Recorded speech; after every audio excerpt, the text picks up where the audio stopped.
마가복음 1장 71절 말씀 시작. 우리 원수에게서와 우리를 미워하는 모든 자의 손에서 구원하시는 구원이라. 이는 하나님의 말씀이니라. 아멘. 영원하신 하나님의 만대의 언약. 지난번 이어서 계속된 내용이 되겠습니다. 영원하신 하나님의 만대의 언약. 영원하신 하나님의 만대의 언약. 하나님께서 지난번에 말씀드린 내용 요약해서 말씀드립니다. 영원하신 하나님의 만대의 언약. 하나님께서 사람에게 주신 언약은 사람 사이의 언약과 달리 하나님께서 영원히 기억하시며 하나님께서 영원히 기억하시며 결단코 끊어지지 않는 영원 불변의 약속이고 참으로 천대명하신 영원한 언약입니다. 사도 바울은 하나님의 말씀은 비밀이며 만세와 만대로부터 오므로부터 감췄던 것인데 이제는 때가 이르러서 그의 성도들에게 나타났다고 선포했습니다. 감췄던 하나님의 비밀이기 때문에 보지도 못했고 생각지도 못했고 찾지도 아니었고 알지도 못했던 그런 내용. 이제 때가 되니까 하나님께서 나타내시게 되니까 알게 되더라. 그래 만세와 만대로부터 오므로 감췄던 것이라. 골로새서 1장 25절 26절 27절까지 내용입니다. 나가서 이 비밀은 너희 안에 계신 그리스도니 곧 영광의 소망이라고 선포했습니다. 참 그 비밀이 예수님이라는 거죠. 비밀이 예수님이다. 영광의 소망이다. 그래서 진짜 비밀을 알게 되면 영광의 소망, 축복이 있을 줄로 믿습니다. 그러니까 예수 믿는다는 의미를 그런 육신적인 예수님만 생각하지 마시고 영광의 소망이라. 여기 이제 만세와 만대로부터 오므로 감췄던 것이다. 이 만대는 헬라어로 세대를 뜻하는 게네아 복수형 게네온입니다. 게네아의 복수형 게네온. 여러 세대들을 말합니다. 여러 세대들, 이어지는 세대들을 뜻하고 히브리어로는 세대를 뜻하는 도류의 복수형 도르트입니다. 도류의 복수형 도르트. 그러므로 만대는 태초부터 종말까지 영원히 끊어지지 않는 개수를 뜻합니다. 태초부터 종말까지. 이제 세대 그냥 태초부터 종말까지 이렇게 표현하면 간단할 텐데, 그러니까 세대는 한 사람 이어지는 구체적인 뭔가 하나님께서 개입하셔서 역사하신 이제 그런 의미가 담겨 있습니다. 끊어지지 않는 대수 이어지게 하셔서 반드시 이루시더라. 이사야 선지자는 이 일을 누가 행하느냐, 누가 이루었느냐, 누가 태초부터 만대를 명정하였느냐, 나 여호와라. 태초에도 나요 나중에 있을 자에게도 내가 곧 그니라. 이사야 41장 4절에 말씀하고 있습니다. 그러니까 하나님께서 계획하시고 하나님께서 명령하시고 하나님께서 그대로 실행하십니다. 그러니까 안 될 수가 없죠. 원하옵기는 각자 내가 믿어서 내 안에서 그것이 성취되게 하시기를 바랍니다. 영광의 소망이 있을 줄 믿습니다. 과연 하나님께서는 과거의 세대뿐만 아니라 그 후에 나타나는 모든 세대에 이르기까지 전 역사의 주관자이십니다. 참 이것이 믿어지면요 가슴이 뛰죠. 얼마나 감사합니까? 내게도 전혀 예외가 아니고 내 자식 때도 전혀 예외가 아니고 전 세대의 뭐요? 주관자이십니다. 믿어지면은 하나님 그렇게 되게 해주죠. 그러니까 믿어지면은 잘 되게 되어 있습니다. 만대를 명령하신 하나님, 만대를 명령하신 하나님의 언약은 영원부터 영원까지 유효합니다. 만대, 곧 모든 세대를 통하여서 반드시 언약하신 대로 성취하십니다. 사람 같으면 약해서, 부족해서 실패를 할 수도 있고 지체될 수도 있겠죠.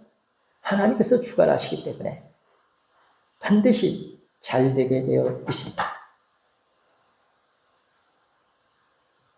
저는 여러분들 세대뿐만 아니라 모든 세대를 통하여서 반드시 언약하신 대로 성취하십니다. 그렇기 때문에 하나님의 언약은 참으로 만대의 언약이요 영원한 언약입니다.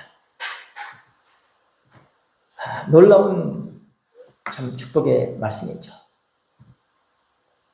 희미했던 부분들이 아주 뚜렷하게 믿어지기 때문에 그렇게 아주 정확하게 이제는 믿는 대로 이루어지게 하십니다. 과거에는 이런 부분에 대해서 우리가 눈이 안 열렸죠. 만대의 언약이요 영원한 언약이다. 우리 육신적으로 생각하게 되면요, 여긴 빼고 여기만 그럴 것 같은데 아니라는 거예요. 자, 누가복음 1장 아까 71절 읽었는데 68절에서 79절 말씀을 지난번에 읽었어요. 신약 최초의 예언시라고 그랬습니다. 제사장 사가랴가 세례 요한의 아버지 사가랴죠. 노년에 이르도록 이제 자식이 없었습니다.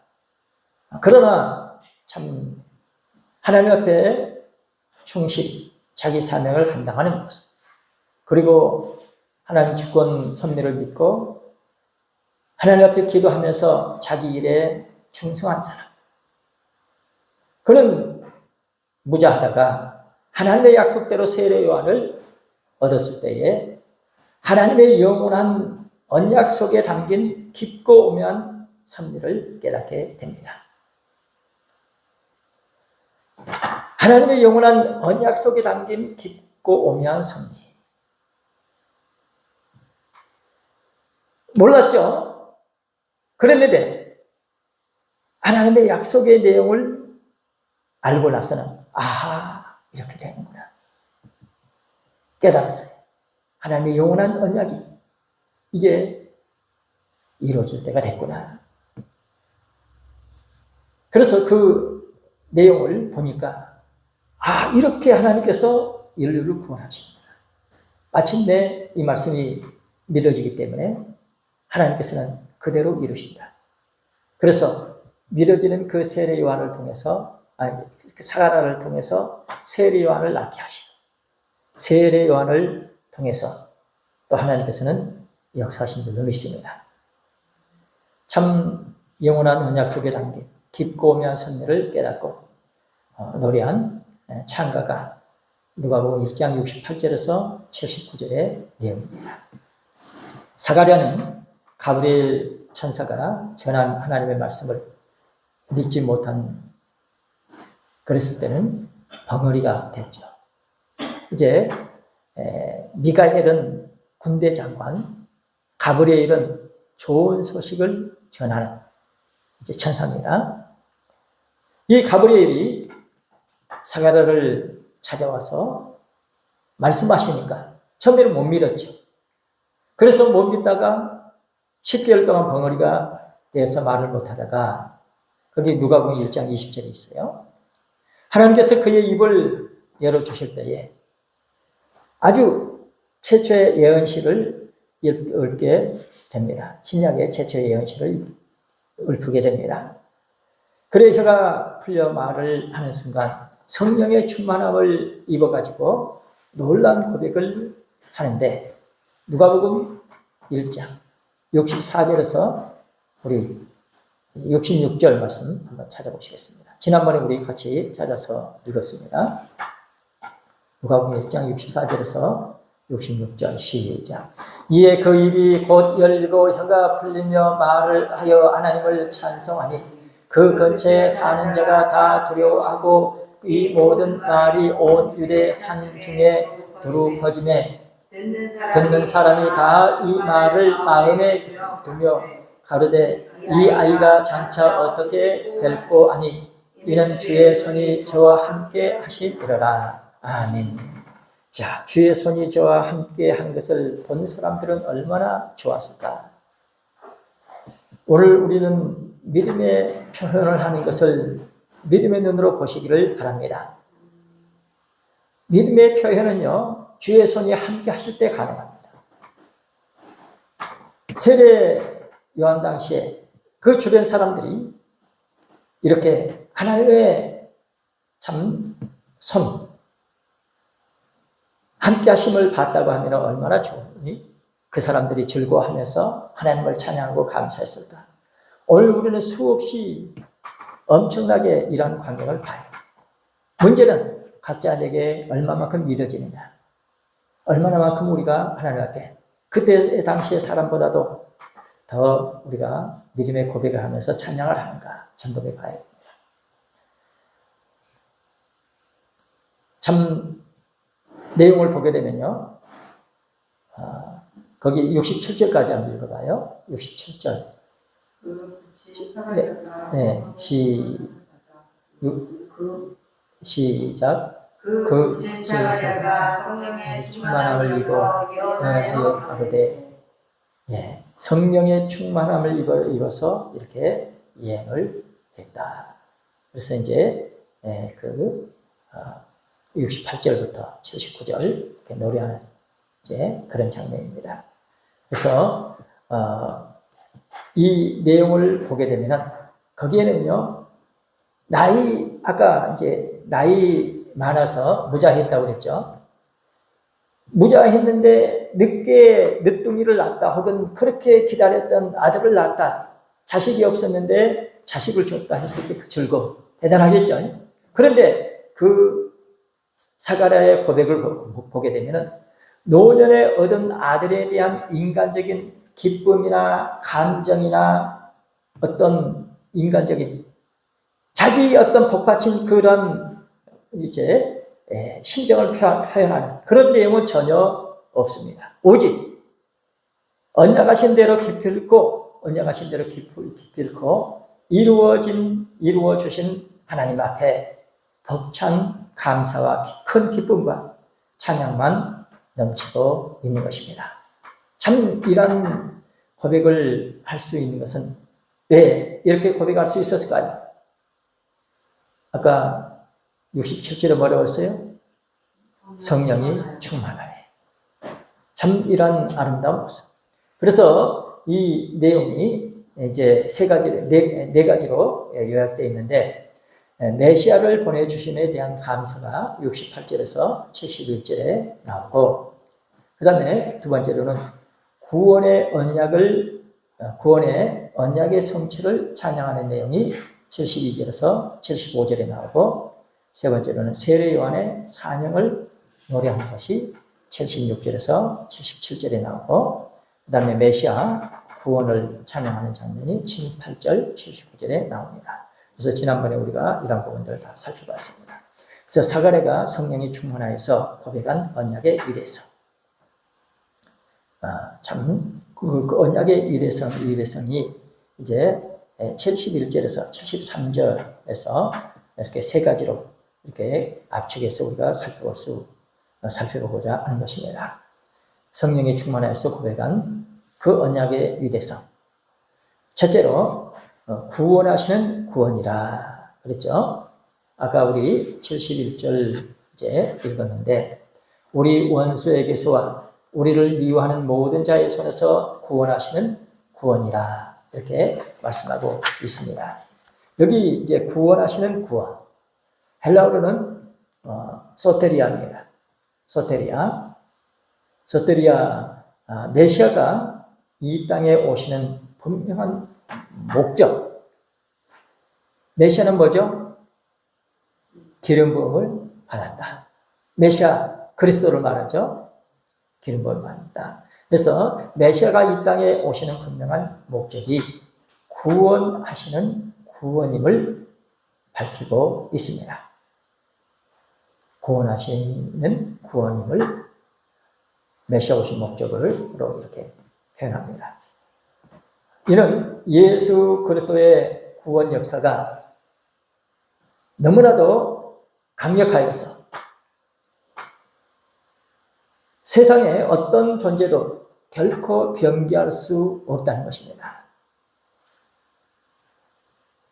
하나님께서 시작하시고 진행하시고 하나님께서 이루시기 때문에 거기에는 어떤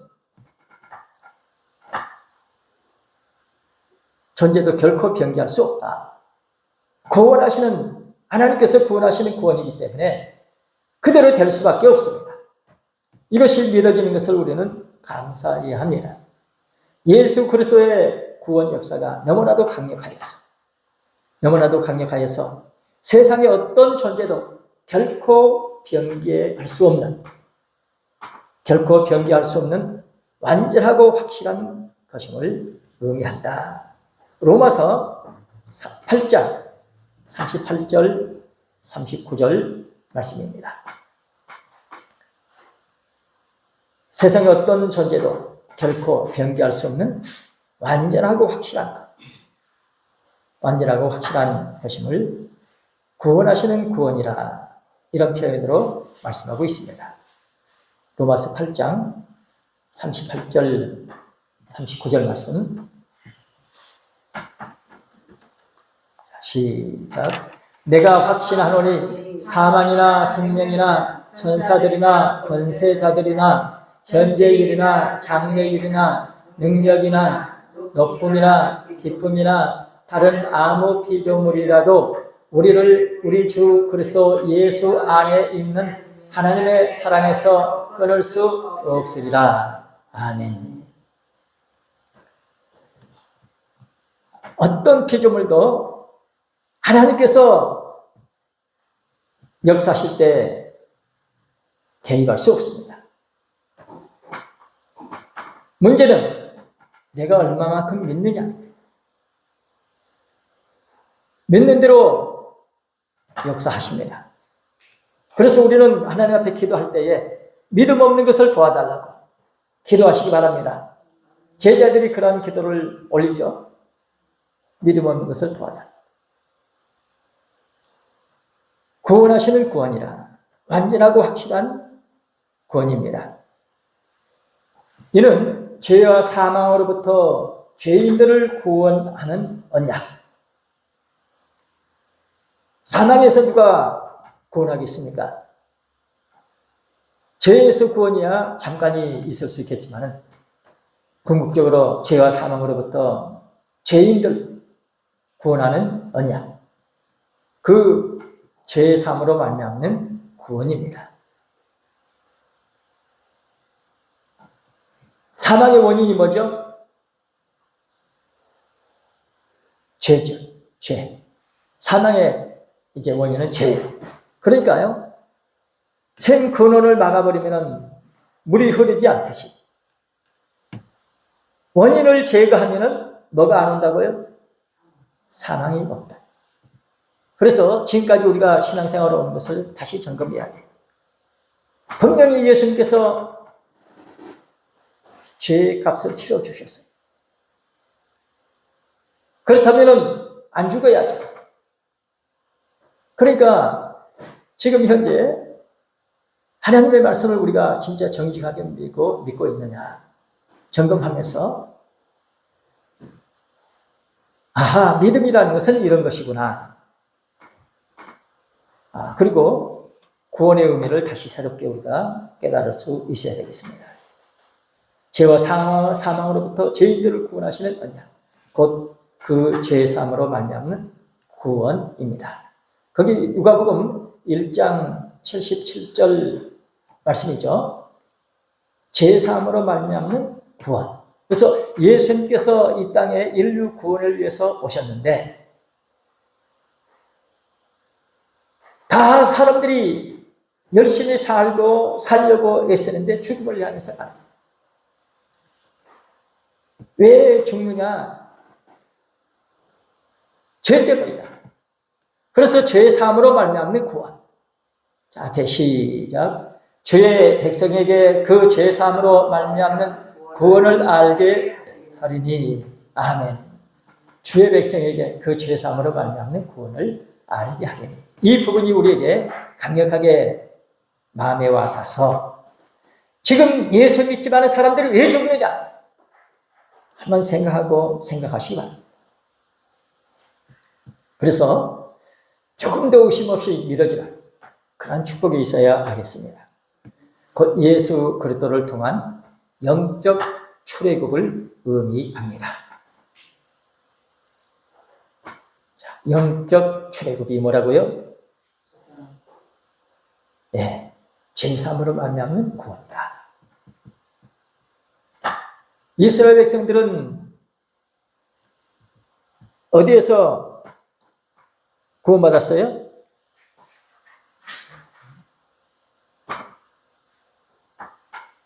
영적 출애굽이 뭐예요? 제3. 그러면은 이스라엘 백성들은 어디에서 구원받았어요? 애굽에서 종살이를 하다가 출애굽을 한 거죠. 그래서 우리는 영적 출애굽은 뭐예요? 제3으로부터 구원받는. 이것이 이제 영적 출애굽이다. 그래서 진짜 출애굽이 있게 되면은 애굽 사람들의 추적이 없더라. 제대로 우리가 출애굽을 못하게 되면요, 계속 애굽 왕이 과거처럼 우리를 물고 늘어져요. 그래서 출애굽을 분명하게 해야 합니다. 누가복음 1장 71절 오늘 이제 본문 말씀에서 우리 원수에게서와 우리를 미워하는 모든 자의 손에서 구원하시는 구원이라. 우리를 괴롭히는 대상을 가리켜서 우리를 미워하는 모든 자, 우리를 괴롭히는 모든 대상, 원수 또는 우리를 미워하는 모든 자라고 말씀하고 있습니다. 우리를 괴롭히는 대상. 이스라엘 백성들 애굽에서 종살이를 할 때 괴롭히는 세력. 바로 왕의 이제 세력이죠. 우리 저나 여러분들 이 세상에 살고 있습니다. 괴롭힘을 당하고 있는데 그 세력이 바로 왕의 세력과 같다. 원수고 우리를 미워하는 모든 자다. 사람의 힘으로 도저히 이길 수 없는 원수는 뭘까요? 죄와 사망입니다. 사람의 힘으로 도저히 이길 수 없는 원수. 그래, 우리 원수를 어떻게 해서 이길까요? 네?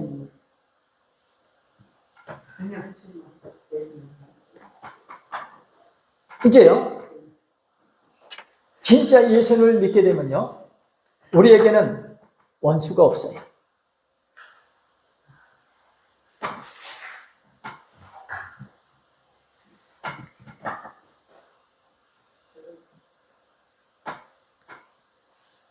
우리를 미워하는 모든 자. 이제 사람의 힘으로는 도저히 이길 수 없는 원수. 죄와 사망인데, 고린도전서 15장 55절, 56절 말씀을 보시겠습니다.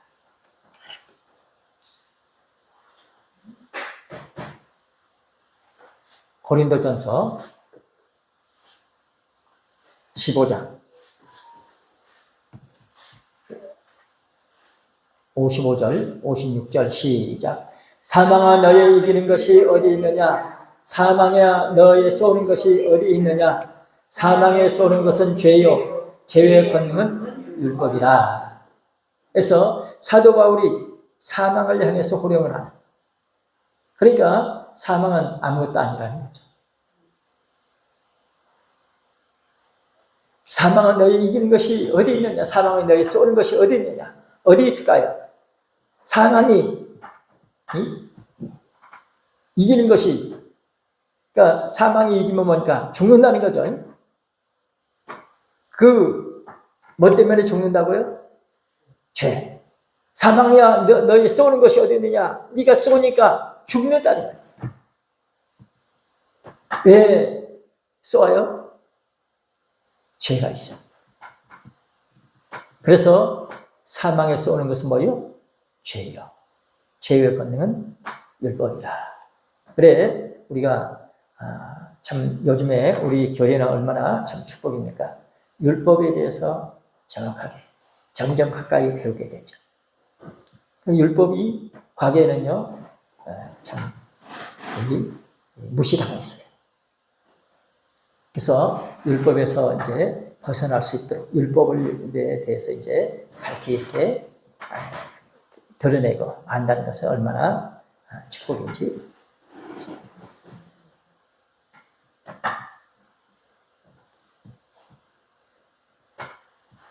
예수 그리스도로 말미암아 우리에게 이김을 주십니다.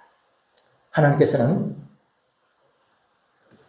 우리 주 예수 그리스도로 말미암아 우리에게 이김을 주십니다. 자, 57절 말씀. 57절 시작. 우리 주 예수 그리스도로 말미암아 우리에게 이김을 주시는 하나님께 감사하노니. 아멘. 그러니까요, 우리가 신앙생활을 열심히 하려고 하면은요, 내가 이겨야지, 내가 해봐야지, 이렇게 이제 신앙생활을 해요. 이렇게 이제 하고 몇 년, 몇십 년 하다 보면요, 나중에는 도저히 못하겠다, 안 된다, 해도 안 된다, 그럴 때 와요. 천부의 의지 없어 손들고 옵니다. 그럴 때가 온다. 그래, 그럴 때가 오면은 이제 결정이 되는 거죠. 포기를 하든지 전적으로 하나님만을 의지하든지. 그래서 믿는 사람들은 그동안 은혜 가운데 노력을 했기 때문에요, 절대 반드시 하나님께서 역사해 주십니다. 과거에 몰랐을 때는 내가 해본다 생각했는데, 나중에는 뭡니까? 아버지 좀 도와주세요. 도저히 내 힘으로 안 됩니다. 그러면서 애원해요. 하나님께서는 그것을 보시고 역사해 주십니다. 그러니까 내가 이제 어차피 내 힘으로 안 될 거 그냥 그냥 살자. 그렇게 되면 안 믿는 사람하고 똑같이 이제 되는 거예요.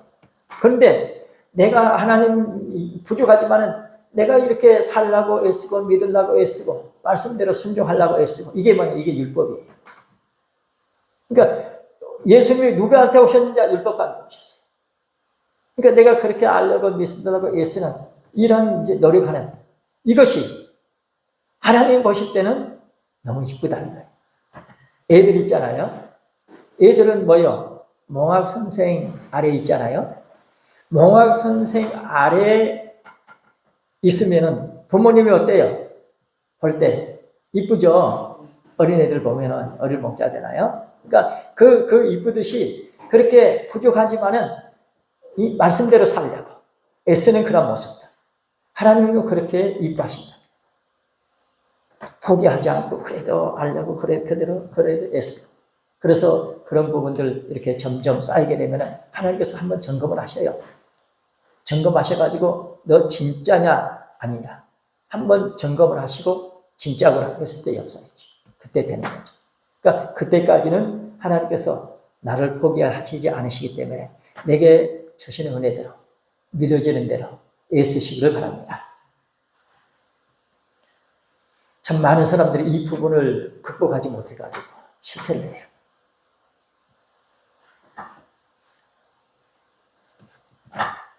우리에게 뭘 주신다고요? 우리한테 뭘 주셔요? 자, 앞에 읽어봐요. 시작. 우리 주 예수 그리스도로 말미암아 우리에게 이김을 주시는 하나님께 감사하니.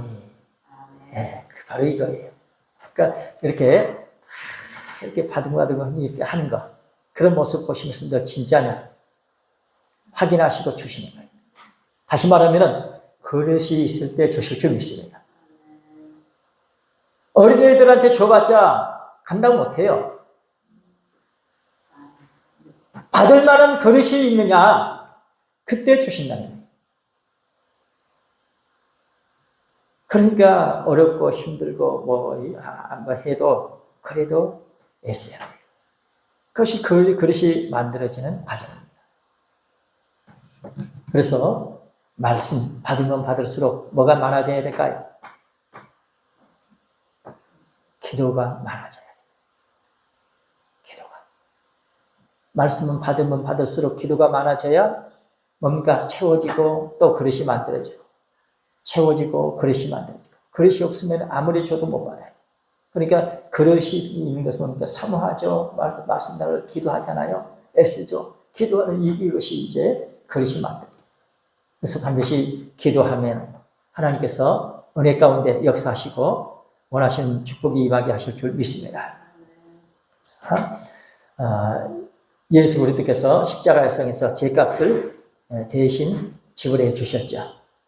그러니까요, 우리는 이제 이렇게 어떤 잘못했으면 우리가 회개하죠. 회개하는데 간단하게 말 몇 마디로 안 되는 거예요. 어떻게 해야 될까요? 어떻게 해야 될까요? 십자가를 생각해야 돼요. 왜요? 십자가 상에서 피를 흘리시면서 뭐 하셨어요? 용서를 선언하셨거든요. 그러니까 우리는 죄사함 받기를 원할 때는 누구를 위해서 기도할 때도 십자가 찾아야 됩니다. 십자가 생각해야 돼요. 피 흘리시는 예수님을 기억해야 됩니다. 십자가에서 죄값을 대신 지불하셨어요. 그래야 통합니다. 통하지 않으면 안 되는 거예요. 통해야 돼요. 자식의 부모 마음이 통해야 되죠. 십자가상에서 피를 흘리시며 우리 죄를 용서해 주셨기 때문에 그 통해야 돼요. 그래서 십자가에 달리신 예수님을 생각하면서 회개해야 되고, 우리 자녀손들을 위해서 기도할 때도 십자가의 은혜를 감사하시면서 기도하시기 바랍니다. 예수님께서 십자가상에서 죄값을 대신 지불하시고 자기 백성을 죄와 사망에서 구원하신 줄 믿습니다. 마태복음 1장 21절 보시겠습니다.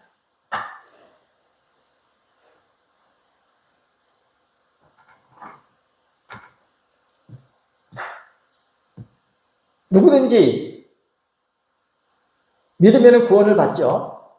그런데 인류 구원을 위해서 예수님이 오셨지만은 구원받은 사람들은 한계가 있죠. 마태복음 1장 21절 말씀입니다. 마태복음 1장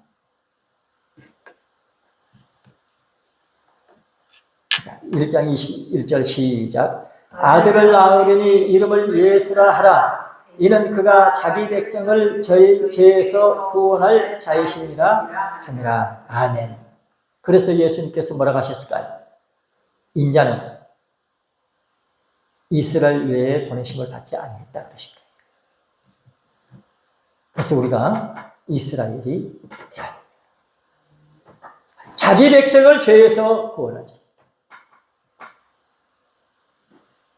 반드시 예수님을 통해서만 구원받게 되어 있습니다. 다시 한번 시작. 아들을 낳으려니 이름을 예수라 하라.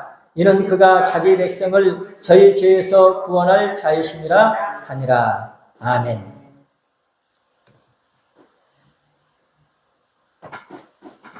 시편 106편 10절 말씀 보십니다. 시편 106편 10절 말씀.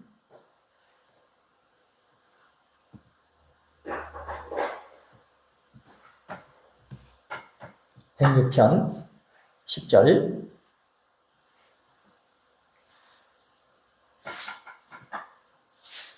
시작. 저희를 그 미워하는 자의 손에서 구원하시며 그 원수의 손에서 구속하시고 하셨고. 네. 미워하는 자의 손에서 아까 모든 미워하는 자 그랬죠? 그 미워하는 자의 손에서 구원하시며 그 원수의 손에서 구속하셨고. 그래서 우리는 구원만 생각하면 안 돼요. 구속을 잊어서는 안 됩니다. 구원은 뭘까요? 그냥 이제 건져내는 거죠. 구속은요. 네, 값을 지불하고 빼놓은 거예요.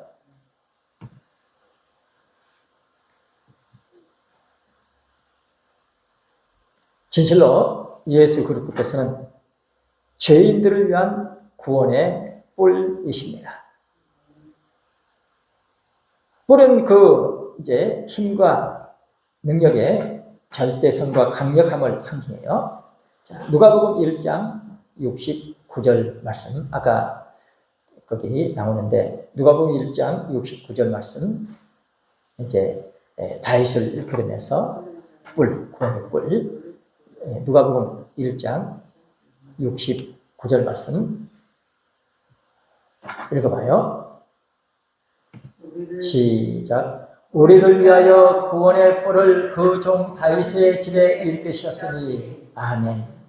구원의 뿔을 다윗의 집에 일으키셨다. 그래서 구원의 뿔이 뭘까요? 구원의 뿔을 일으키셨다. 예수님이 오셨다는 거죠. 구원의 뿔 예수님. 어디에?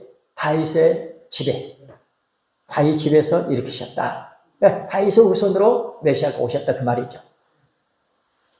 우리를 위하여 구원의 뿔을 그 종 다윗의 집에 일으키셨으니 하나님께서 때가 이름에 예수님 이 땅에 보내시고 구원의 뿔로 우리를 구원하게 하셨습니다. 뿔은 힘과 능력의 절대성과 강력함을 상징한다. 힘과 능력의 절대성과 강력함을 상징한다. 그러므로 구원의 뿔이라고 하면 구원의 힘과 구원의 능력, 구원의 확실함, 구원의 힘, 구원의 능력, 구원의 확실함을 뜻한다. 구원의 힘, 구원의 능력, 구원의 확실함을 뜻한다. 그래서 구원의 뿔은 뿔은 이제 그 힘과 능력의 절대성과 강력함을 상징하기 때문에 구원의 뿔이라는 것은 구원의 힘, 구원의 능력, 구원의 확실함을 뜻한다. 자, 사무엘상 2장 10절 말씀 보십니다. 자기 기름 부음 받은 자를 그 어린 자의 뿔을 이제 높이시는 것을 이제 노래하고 있죠. 사무엘상 2장 10절 말씀 시작. 여호와를 대적하는 자는 산산이 깨어질 것이라. 하늘 우레로 그들을 치시리로다. 여호와께서 땅끝까지 심판을 베푸시고 자기 왕에게 힘을 주시며 자기의 기름 부음을 받은 자의 뿔을 높이시리로다 하니라. 아멘. 하나님 앞에 예의 주셨다고 감사 찬양하면서 하나님께 영광 돌려드리는 이제 그런 모습 중에 이제 예언이 이제 되는 거죠. 그 자기 왕에게 힘을 주시며 자기의 기름 부음 받은 자의 뿔을 높이시리로다. 이제 구원 역사를 이제 시작하신 거죠. 자, 시편 18편 2절 말씀입니다. 여호와는 나의 구원의 뿔이십니다. 시편 18편 2절 말씀.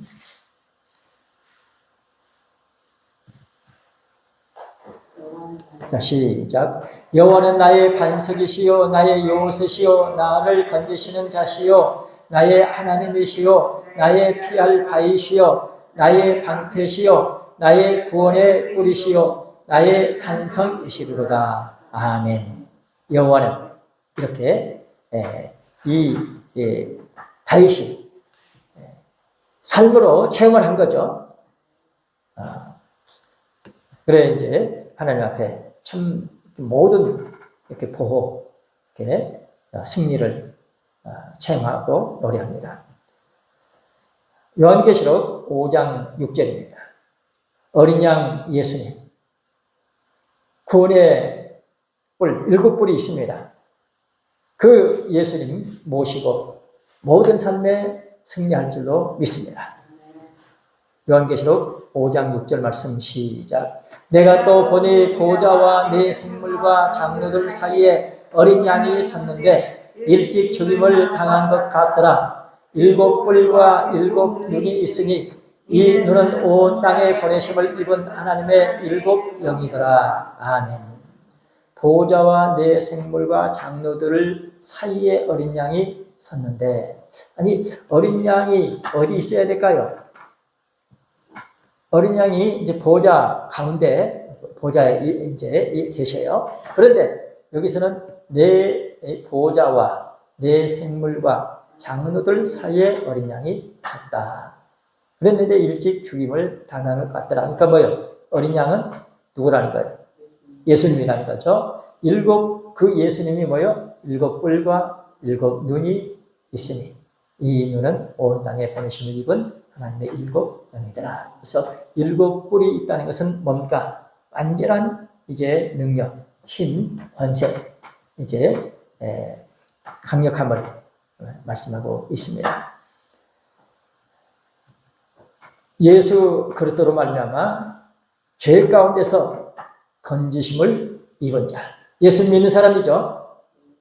예수 그리스도로 말미암아 죄 가운데서 건지심을 입은 자는 어떤 삶을 살아야 될까요? 나를 위해서 누군가가 애써 주셨죠.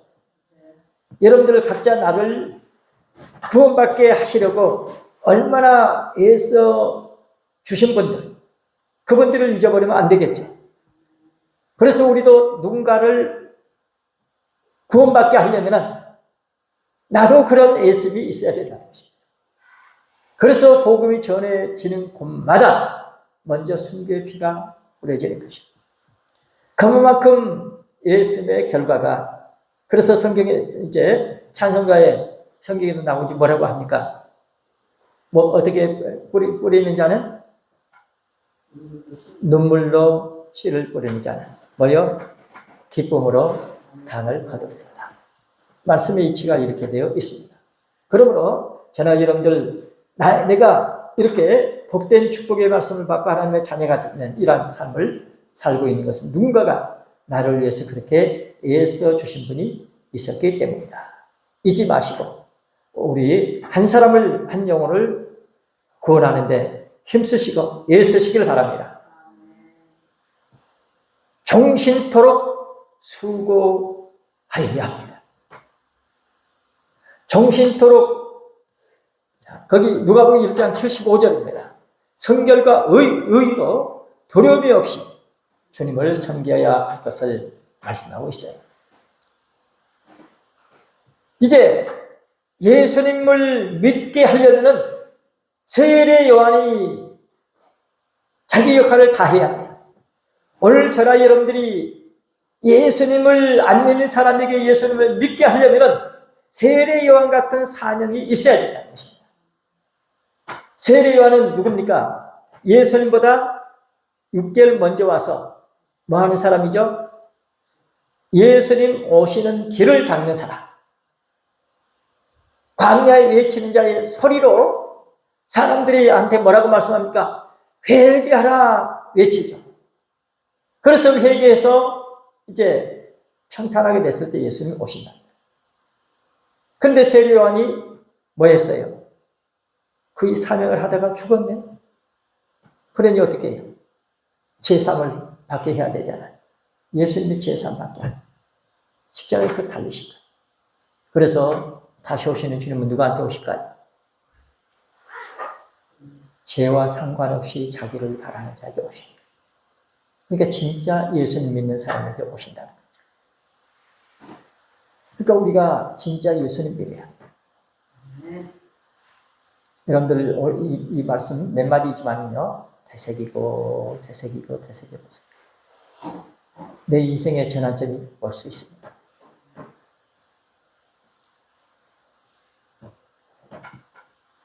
자, 누가복음 1장 75절 시작. 종신토록 주의 앞에서 성결과 의로 두려움이 없이 섬기게 하리라 하셨도다. 아멘. 종신토록 주의 앞에서 성결과 의로 두려움이 없이 섬기게 하리로다 하셨도다. 그래서 참 이 부분이 참 이렇게 말씀으로 이렇게 와닿아야 돼요. 이제요, 야, 나라가